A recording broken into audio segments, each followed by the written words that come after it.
Well, everyone, I guess you're probably a little surprised to see me this morning. Let me get my technical stuff here going. I always have to do that. I should get that done before you show up. Anyway, I'm stopping by today on this Lord's Day to give you some, I'm going to call it bonus church. It's not your church service. I understand many of you are going to be getting ready for church.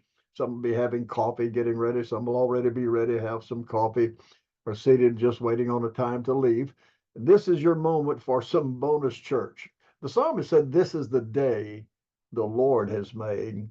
We will rejoice and be glad in it." And the beauty of that is he had a lot of ups and downs in life. And yet he still understood there is a day the Lord has made. Well, each one he's really made, but he declared on that day, this is the day the Lord has made.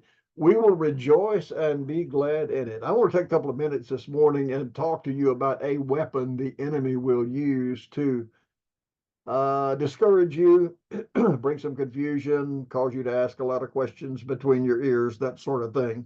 And that particular trait the enemy will use, I'm going to call delays. Have you ever had God give you a promise and then it just seemed to never come to pass? Well, hang in there. His word is true. It's absolutely true. It's going to happen. Remember, Daniel had to wait 21 days for a breakthrough in his own life, and there was warfare in the heavenlies that caused that delay. So sometimes delay is due to spiritual warfare. I understand that. But my encouragement to you today is to not get discouraged over a delay because some seasons last longer than others.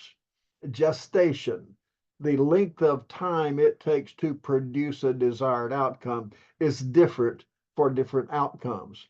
Just because you sow the same seed at the same time with a partner or the same or another person, and you're asking God for different things, doesn't mean the harvest is going to come simultaneously.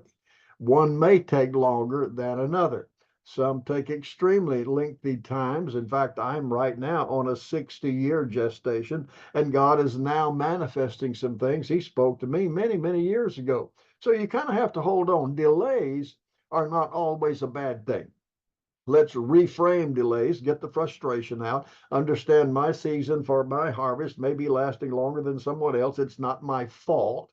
It's not because I'm doing something wrong. Get the guilt out of your life. Refuse discouragement. Just push back against that. I refuse to be discouraged. Let time be your friend. Really important to do that. Don't fight time. Let time be your friend. Here's why. Time allows information to surface that you don't really know right now. And sometimes more information makes for better decision making, better preparation for the harvest that God is going to give.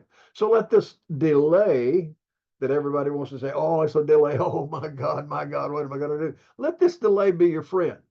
Somebody says, well, this is a delay. You must be doing something wrong. No, I'm not. I'm trusting. I'm standing in faith. Delay is my friend. Things are coming to me that I didn't know, and it's helping me with the harvest that God is going to manifest. So time allows information to surface you don't really presently know. And also, time permits the attitude of others to surface. Hum. Okay. Time does present the attitude of others to surface. Sometimes you didn't know an attitude was there until there was a delay. And suddenly you may find uncommon anger. You may find a lack of endurance. You may find somebody that begins to doubt. Attitudes surface along with that information that may help you in the harvest that God is giving you. Now, remember, I'll close with this because I don't want to keep you long. I don't want to delay you getting to church because that's where you're headed this morning. At least I hope that's where you're headed. But time is actually currency. It's the currency of earth. God didn't give us things. We think God gave me this, God gave me that. No, God didn't give you things. He gave you time. You exchange time for what you have. God didn't give you friends. You had time and you invested it in someone. And what God gave you, you made proper use of it and you gained a friend. God gave you time, you got a job that provides income. So God didn't give you the job, He gave you time, and you wisely invested that time, and you now have an income. So time is valuable. Value time, and even in a delay, that's still time. We exchange time for what we have. We exchange time for goods and services. Remember, time is extremely valuable because that's what God gave us. It is the currency of earth. I want you to embrace a delay as an advantage. God's timing is part of the delay. Now, this is bonus church, so you get a little bit, a little taste, some encouragement. So you go to church and you're already fired up, praise and worship. This is the day the Lord has made.